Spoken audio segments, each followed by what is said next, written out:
Hello and welcome. I am Ramesh Ramachandran. It's good to have you again with us. You're watching a special broadcast here on DD India. We're calling it #Tracking COVID-19. Remember, DD India is your one-stop destination for all information related to COVID-19. And it goes without saying, we at DD India are taking particular care to give you, the viewer, accurate, authentic, and authoritative information so that you don't fall prey to rumors or fake news. Now, trust me, wherever in the world you might be, it is in your interest to follow advisories, protocols, or guidelines issued by the authorities concerned. So, stay at home, maintain social distancing, use masks and gloves, and importantly, wash your hands regularly with soap. All right, then let's get started. First up, the headlines. Government lifts restrictions on the export of select COVID-19 related pharma products. MEA says the decision was taken after confirming the availability of medicines for all possible contingencies. Paracetamol and hydroxychloroquine to remain in the licensed category. Group of ministers meets at Defence Minister Rajnath Singh's residence to discuss COVID-19 strategy. The group of ministers has been meeting regularly to coordinate the response to the pandemic.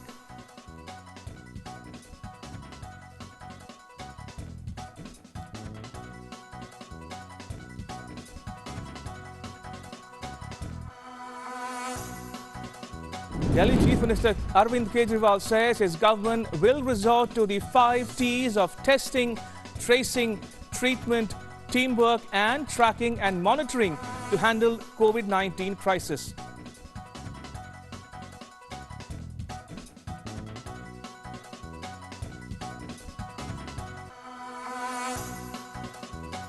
The confirmed COVID-19 cases across the globe touches 13 lakh with more than 70,000 fatalities. Japan declares emergency in Tokyo and 6 other provinces to combat the coronavirus. UK Prime Minister Boris Johnson remains in the ICU.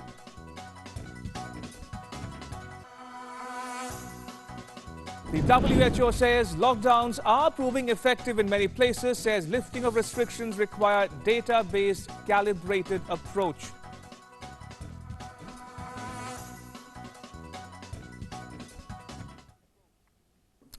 All right, first up, news from India. The Joint Secretary in the Health Ministry, Love Agarwal, says no decision has been taken on extending the lockdown. He asked media not to speculate on this issue. Listen in. Honourable supreme court ने इससे पहले भी clearly आदेश दिए हैं कि जब तक कोई ऑथेंटिक इन्फॉर्मेशन ना हो तो पब्लिक में कंफ्यूजन, भय की परिस्थिति उत्पन्न होने के चांसेस हैं. जो भी कोई डिसीजन लिया जाएगा based on the available facts, we will definitely bring it to your notice. And till that time a decision is not officially communicated, जब तक हम आपको ऑफिशियली कोई कम्युनिकेट ना करें तो आप काइंडली उस पर स्पेकुलेट ना करें. Meanwhile, Delhi Chief Minister Arvind Kejriwal briefs the media on the coronavirus situation in the national capital. He says the Delhi government has prepared a 5-point action plan to contain the spread of coronavirus. Take a listen. पहला T है testing. हमने ये देखा कि जिन जिन देशों ने testing नहीं की, वो जब कोरोना फैल गया तो उसको कोरोना को नियंत्रित नहीं कर पाए. दूसरा हमारा टी है, दूसरी बिंदु है ट्रेसिंग. हमारा तीसरा टी है ट्रीटमेंट. चौथा टी हमारा है टीम वर्क. आज सारी सरकारें एक टीम की तरह काम कर रही हैं, राजनीति से ऊपर उठ के. और पांचवा टी है tracking and monitoring. All right, now to the COVID-19 updates from India and around the world. We'll pull up some data for you. India at a glance, active COVID-19 cases at around 4,000 in the country as of this moment. And we'll keep reviewing the numbers going forward as well. Number of deaths has got up to 114. I'm told the number has gone up by 10 to 124. Persons cured or discharged at 325 across India. And the total number of cases in excess of 4,000 as we speak. Now, the maximum cases have been reported from the state of Maharashtra at around 750 cases. That's from one state alone. And moving on to the next second highest number of 621 coming from Tamil Nadu down south. Third place goes to Delhi at 523 deaths so far. And Kerala comes fourth at 327 deaths so far. Now, the maximum deaths have been reported from Maharashtra at around 45. That number has gone up again, I'm told 58. Number of deaths, 12 in Gujarat. Moving on to the other states of Madhya Pradesh at 9 and Delhi and Telangana at around 7 persons apiece. That's 7 deaths in Delhi and Telangana. Now to the world at a glance. Confirmed cases in excess of almost 1.3 million as we speak. That's the worldwide count. Moving on to the deaths, almost 70,000 cases as of now, 70,000 deaths across the world. This is coming from the WHO. Cases reported on 6th April is in excess of 77,000 cases. Next up, you have the maximum deaths at around 15,889 reported from one country, that's Italy. Next up, Spain at 12,418. The third highest cases comes from the US at 9,559. Fourth is France at around 8,000 deaths so far. And finally, the UK at around 5,000 deaths, 4,934 to be precise, followed by Iran at 3,739, and finally China, which has stabilized at 3,340. Right, now time now for the Ground Zero segment, in which we get you reports from our correspondents across the country. In an effort to provide relief to millions of laborers hit by the lockdown in Karnataka, the government there has come up with another unique initiative. It's providing a kitchen kit with ingredients to run a kitchen for about 20 days. Asha Khanum reports from Bengaluru. Take a look. Karnataka government is fighting the crisis of coronavirus on a war footing, and this war footing is visible here at this hall, wherein the government, the Labour Department, is preparing special kits to lakhs of migrant labourers and the workers who are stranded here in Karnataka, and these special grocery kits are being sent to these migrants, to the labourers. And look at the special items in these grocery kits, and they have all essential items. There are vegetables, there is rice, there is masala powder, there is oil, and there is salt, and even pickle. So the government is sending these kits, which are sufficient for the family of 4 to 5, and which will last for about 15 to 20 days. So a small mini kitchen shelf is being prepared in this grocery kit and being sent out to the labourers. So more than 1 lakh labourers will be benefited with these kits, and the government hopes that this will be sufficient to the labourers and to the migrants. So Karnataka government, together with the civil defence volunteers who are working here round the clock, working to pack these essential groceries, have come forward like true soldiers and working hard along with the government, lending a helping hand to the government, and with the motto that together we will win this war against Corona. Asha Khanum, DD India, Bangalore. All right, let's move from Karnataka now to Maharashtra, as members of the Tablighi Jamaat failed to report at the Mumbai authorities despite requests from the government and the police. An FIR has been registered against them under various sections of IPC and Disaster Management Act against almost 150 Tablighis in Azad Nagar police station. Our correspondent Yogesh Sheetal reports. Take a look. After Mumbai Police Commissioner Paramveer Singh had requested the attendees of Tablighi events at Nizamuddin, New Delhi to the BMC office in Mumbai, today Mumbai Police have registered an FIR against 150 Tablighis under different sections, sections 188, sections 269 and also section 270 under IPC under different charges of disobedience, and also there are other charges involved there.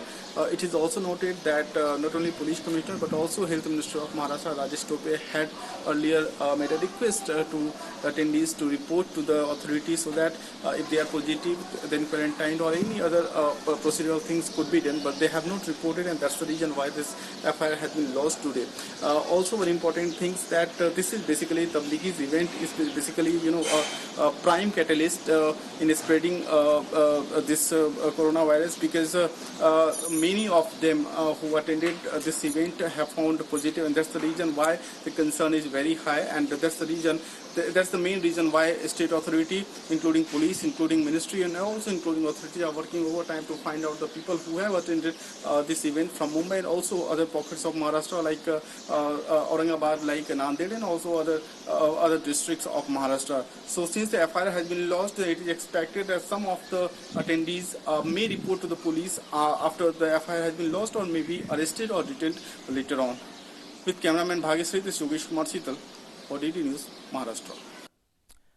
All right, let's now move to the northeast of India, where Meghalaya continues to be one of the few states free of COVID-19 infections. The state government is therefore trying to strike a balance between caution and ease with its measures. Our correspondent Gautam S. Kumar filed this report. Take a look. Another day of lockdown in Meghalaya and another day of zero infections. With Tripura reporting a case yesterday night, Meghalaya remains one of the only 3 states that have been free of COVID-19 infections. Yet, at the same time, the state government is taking no chances. The latest advisory from the state government requests that all people wear masks when in public. While this led to some resentment and confusion initially, as masks were not available, the government has moved quickly and ensured that by 10th of April, at least a 3 lakh supply of masks would be made available. This would be through a combination of procurement from outside the state as well as production from within the state through SHGs and NGOs. With the end of the 21-day lockdown period approaching, the state cabinet yesterday sat down and had a slew of decisions, primary of which is that it will allow private transportation from the 15th of April, which includes inter-district transportation. Transportation to inside the state and outside the state, however, will remain shut. Markets will also start functioning on a weekly basis. The government has also appealed to all Meghalayans who are currently residing outside the state to stay put at least till the end of the month. An additional measure that the government of Meghalaya has introduced is to compensate daily wage earners at a rate of 700 rupees per worker per week. Thus, the government is instituting a lot of measures to ensure that life slowly but steadily gets back to normal. But as with all recent government instructions, the instructions ended with the government asking people to maintain social distance, to remain indoors, and to not be complacent. Reporting for DD Meghalaya, this is Gautam S. Kumar. All right, that was all the news from India. Time now for ground reports from our Foreign Bureau. Now, UK Prime Minister Boris Johnson remains in an intensive care unit in London. He spent the night there after being moved into intensive care on 6th April after his condition worsened. Foreign Minister Dominic Raab will deputise for Johnson where necessary while he is being treated. My colleague Holly Hudson has more from London. Take a look. The UK Prime Minister Boris Johnson has spent a second night in a hospital, this time in intensive care at St Thomas's, just a mile away from the Houses of Parliament. Downing Street say that his condition worsened since he was admitted on Sunday night following his diagnosis for COVID-19 10 days earlier. His symptoms had persisted. He was moved to the ICU and given oxygen. We're told he is still conscious and not yet on a ventilator, but that of course could change imminently should it become necessary. No doubt very unnerving and alarming news for the nation as it battles what the Prime Minister himself described as a national emergency. The Prime Minister's deputy, Dominic Raab, who Boris Johnson has formally asked to deputise for him, becomes essentially the de facto Prime Minister and steps up. He sought to reassure the nation, saying that the Prime Minister is in safe hands, receiving the best care and vowed that the government would bring the country through the pandemic, saying there was an incredibly strong team spirit behind Boris Johnson and the ministers would focus on delivering the plans that he put in place. It is, of course, though, going to be very challenging for the government at this unprecedented time to cope without their figurehead, despite all the reassurances. Well wishes have been coming in from politicians across the UK and leaders around the world. Emmanuel Macron, Angela Merkel and Donald Trump, who said that he'd been in touch with leading companies who've been working on possible treatments in the US and asked them to contact London to help his friend, who he described as something very special. Britain's prayers, of course, too, with the 55-year-old Prime Minister and his family. He is, of course, expecting a baby with his pregnant fiancée Carrie Symonds later this year. She herself is recovering, having suffered symptoms of the coronavirus. So the nation very much anxiously waiting for any positive news, hoping that the Prime Minister will recover from what is clearly a very severe case of COVID-19, proving that this disease really doesn't discriminate. All right, shifting focus from the UK to mainland Europe now. There are signs of hope from Spain as it enters its 4th week of lockdown. Spain has reported a continued decline in the number of new cases and deaths. Spanish Prime Minister Pedro Sanchez says relaxing the lockdown is not yet an option.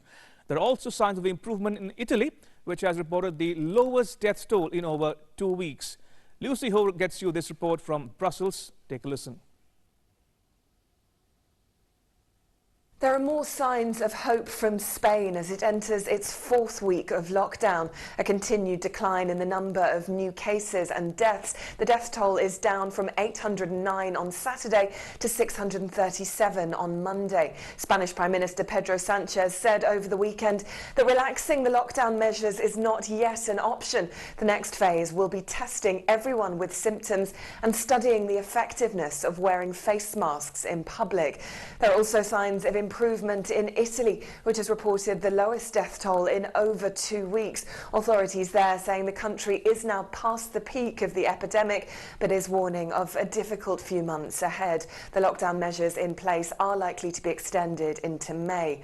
Austria is becoming the first European country to announce plans to begin the transition back to normal life, allowing some non-essential shops to reopen next week after the Easter weekend. Meanwhile, here in Brussels, finance ministers from the Eurogroup are meeting via teleconference on Tuesday with the EU's emergency bailout fund, the ESM, likely to be used to extend credit lines to badly hit countries like Italy and Spain to mitigate the economic damage of the coronavirus. Lucy Hoff, DoorDash News, Brussels.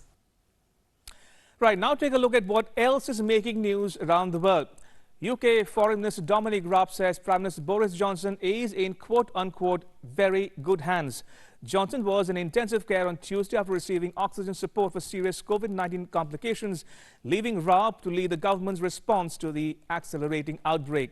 Johnson was admitted to St Thomas's Hospital across the River Thames from the UK Parliament on Sunday after suffering persistent coronavirus symptoms, including a high temperature and a cough for more than 10 days.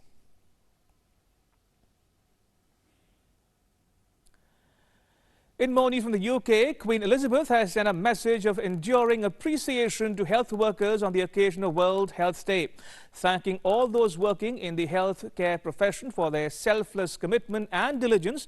The Queen said, in testing times, we often observe that the best of the human spirit comes to the fore. She said, and I quote here, the dedication to service of countless nurses, midwives and other health workers in these most challenging of circumstances is an example to us all. My family and I send our enduring appreciation and good wishes, unquote. Japan's Prime Minister Shinzo Abe declared a state of emergency to fight new coronavirus infections in major population centers and unveiled a stimulus package he described as among the world's biggest to soften the economic blow. The state of emergency giving authorities more power to press people to stay at home and businesses to close will last through 6th May and be imposed in the capital Tokyo and 6 other provinces, accounting for almost 44% of Japan's population. The pace of coronavirus deaths in Spain ticked up slightly for the first time in 5 days today, with 743 people succumbing overnight. That compared to 637 people who died during the previous 24 hours in the nation. Now, Spain has the second highest toll of fatalities in the world from the COVID-19 pandemic. The Asian Infrastructure Investment Bank has extended emergency loans to finance Chinese cities to upgrade their public health response capacities in dealing with the novel coronavirus disease as well as future health crises. The AIIB Board of Directors has approved the sovereign-backed loan of about $355 million. It's the bank's first emergency assistance loan, aiming to strengthen the public health emergency response capacity in the Chinese municipalities of Beijing and Chongqing. World Health Organization's Director General Tedros Adhanom Ghebreyesus strongly condemned racist remarks made on French television. He said that this kind of racist remarks from a couple of scientists actually would not help. It goes against the solidarity, adding that Africa cannot and will not be a testing ground for any vaccine. Now, last week, two French doctors made suggestions in a televised debate that trials could be carried out in Africa to see if a tuberculosis vaccine could prove effective against the novel coronavirus.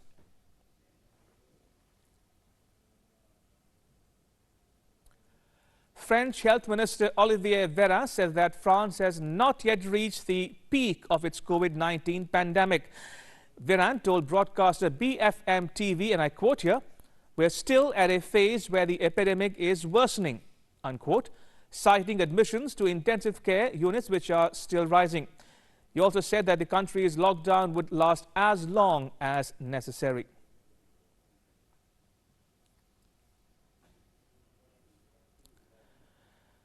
Meanwhile, the Chinese mainland reported 32 new confirmed COVID-19 cases on Monday, all imported ones.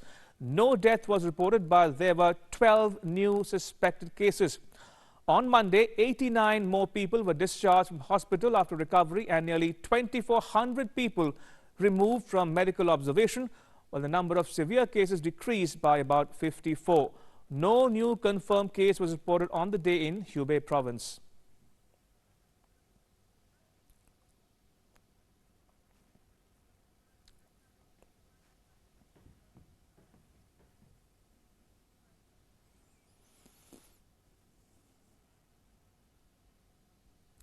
All right, before I take your leave, I want to remind our viewers, because you are important to us at DD India, please stay at home, stay safe, maintain social distancing, wear a mask and gloves, and most importantly, please remember to wash your hands regularly with soap, because that's the one sure shot way of preventing the spread of coronavirus in the country today as we speak, because people are dying from this pandemic, and you and I need to, we are in it together to contain the spread and combat COVID-19 as well. That's a wrap on this special broadcast, but news continues here on DD India. You can catch all the latest updates on our social media, mobile and digital platforms. Thanks for watching. Bye-bye.